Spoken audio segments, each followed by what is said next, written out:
Let's take a look at how to recharge the Whistle dog tracker.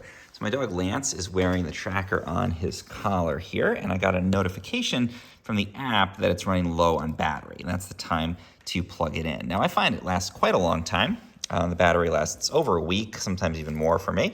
And what I'm gonna do is I'm just gonna take this off of his, I'm gonna take his collar off. I find it hard to physically remove the tracker when your dog is wearing it because they're gonna be struggling. So easier to take the collar off and then remove the tracker from there. And you can see it's attached on to the collar. And all we're gonna do is press this little button on the side here, and then we're gonna rotate the tracker, and then it comes right off. Now, I'll put this collar right back on him so he has his identification, but in the meanwhile, I'm just gonna carry this over. You can see it has a little USB on here. So let me find that around the back. There we are. And I'm just gonna put that down, and then I'm gonna take my charger. This is a standard USB charger.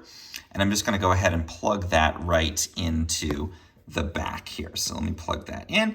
And once that happens, we should see it start to charge up. So let's get that in. And our little light should come on when the charger is plugged in. Let me make sure I didn't actually plug my charger in. It's obviously an important first step. So let's plug that in. It doesn't come with a USB adapter, but again, you can plug into any existing one that you have or even into a computer.